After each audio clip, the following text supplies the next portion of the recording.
나눔가 여러분 반갑습니다. 오늘 말씀은 시편 114편 말씀입니다. 이스라엘이 이집트에서 나올 때를 언급하며 시작되고 있네요. 이스라엘에게서 출애굽에 대한 기억은 자신들이 받은 구원에 대한 기억입니다. 곧 자신들을 구원하신 하나님에 대한 기억이기도 하죠. 시는 이스라엘의 역사적 출애굽 사건을 한편의 아름다운 서정시로 노래하고 있습니다. 그때에 바다가 도망하고 요단은 물러가는 깜짝 놀랄 일이 그때 있었다 말합니다. 시는 그때에 하나님께서 행하신 놀라운 일들을 기억하면서 하나님의 주권과 통치에 대하여서 노래하고 있습니다. 이스라엘을 구원하신 하나님은 자연의 질서를 초월하시는 하나님이시죠. 그 하나님께서 모든 방해물들을 제거하시면서 이스라엘을 구원해 내셨습니다. 구원 사건은 하나님께서 행하신 기적의 사건이요, 구원받은 자들은 이 기적의 은혜를 체험한 자들입니다. 시는 이 구원의 역사를 해방과 자유에 초점을 맞추기보다 이스라엘을 위해서 하나님의 능력을 쏟아 부어주신 그 하나님의 놀라운 사건으로 찬송하고 있습니다. 모든 방해물을 제거하시고 모든 것을 통제하시고 관리하시는 하나님에 대한 찬양입니다. 이 시는 유대인들이 유월절 절기마다 함께 불렀던 노래이기도 합니다. 이스라엘이 애굽에서 나오며 야곱의 집안이 언어가 다른 민족에게서 나올 때에 유다는 여호와의 성소가 되고 이스라엘은 그의 영토가 되었도다. 이스라엘은 언어가 다른 민족 가운데서 구원을 받았습니다. 말이 통하지 않는 땅에서 외국인과 나그네로 살았고 심지어 그 땅에서 종살이를 했습니다. 그러나 하나님께서 자기 백성을 속박에서 구원하실 때에 그들은 하나님의 성소가 되고 하나님의 영토가 됩니다. 하나님께서는 구원하신 자들을 자신의 특별한 소유로 삼으시고 그들 가운데 거룩하신 자신의 임재를 허락하셨습니다. 그들을 영토 삼아 하나님께서 다스리시는 거룩한 나라로 세우셨습니다. 바다가 보고 도망하며 요단은 물러갔으니 산들은 수양들같이 뛰놀며 작은 산들은 어린 양들같이 뛰었도다. 시는 바다를 의인화하여서 바다가 그들을 보고 도망갔다라고 말하고 요단도 물러갔다고 말하고 있죠. 이는 홍해를 발로 걸어서 걷는 사건과 요단 강물이 멈춘 사건을 표현하는 말입니다. 홍해와 요단은 이스라엘의 앞길을 막던 대표적인 장애물들이었죠. 그것이 인공적인 장애물이 아니었기에 더욱 극복할 수 없는 것이기도 했습니다. 그러나 하나님은 홍해를 이기시고 요단을 이기십니다. 자기 백성을 위해 하나님이 일하실 때에 그 어떤 장벽도 그 어떤 방해물도 의미가 없었습니다. 오직 자기 백성을 구원하시는 하나님의 의지가 바로 길이 됩니다.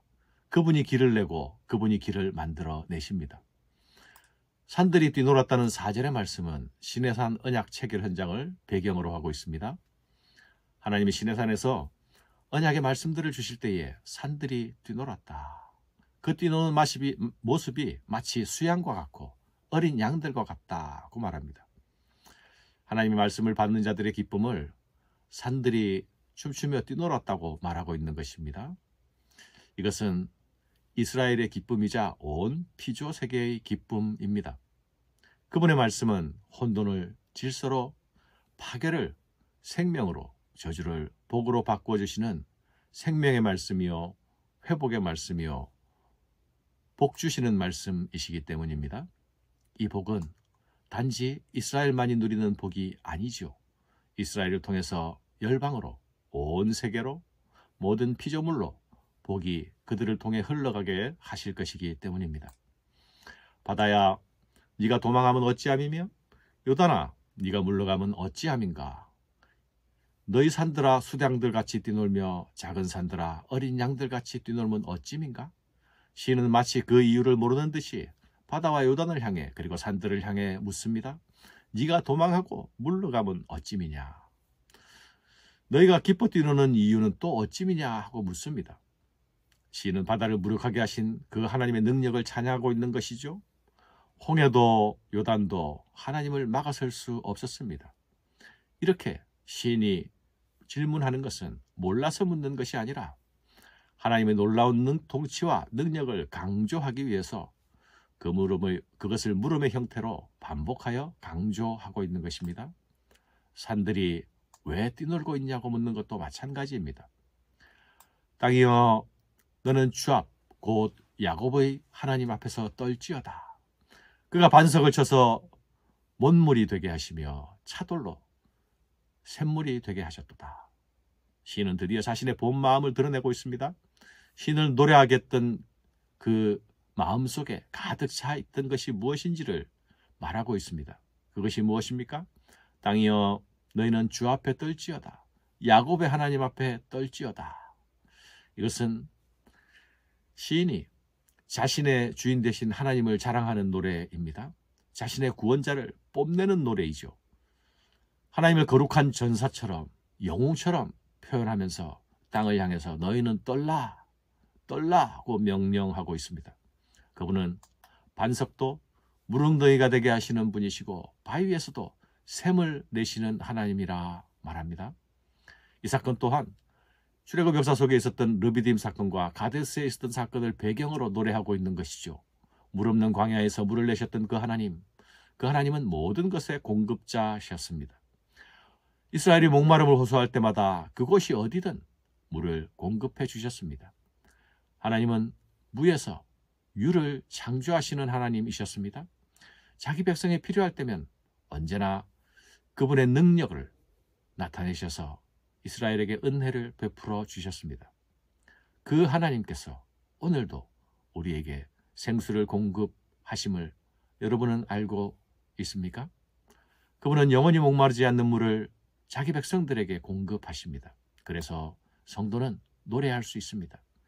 호령할 수 있습니다. 힘있고 능있어 못할 것이 전혀 없으신 하나님이 바로 우리 하나님 되시기 때문이죠. 이것이 오늘 광야를 지나는 우리 성도들의 믿음과 배짱이 되어야 하겠습니다. 사랑하는 여러분, 오늘 우리 삶을 맡고 있는 장애가 있습니까? 도우시는 하나님을 바라봅시다. 하나님은 우리 앞을 막는 장애물들을 제거해 주실 것입니다. 제거해 주시지 않는다면 그 장애물들을 극복할 수 있도록 힘 주실 것입니다. 때로는 그 장애물들을 복으로 바꾸어 주시기도 하실 것입니다. 반석에서 물을 내시는 하나님이 아니십니까? 땅들을 향해 떨지어다 라고 명하는 성도는 뛰노는 산들처럼 그 심령이 하나님으로 인해 뛰놀고 있는 자입니다. 우리를 지으신 창조주요, 우리를 구하신 구속의 주님, 그분이 우리를 사랑하신 그 사랑으로서 인해서 신의 영혼은 춤추고 있습니다. 하나님으로 인하여 영혼이 춤추는 자, 그 이름이 바로 성도입니다. 우리의 삶이 찬양의 반응으로 춤추며 뛰노는 영혼으로 하나님을 높이며 자랑하며 나아가는 한 날 되면 좋겠습니다. 감사합니다.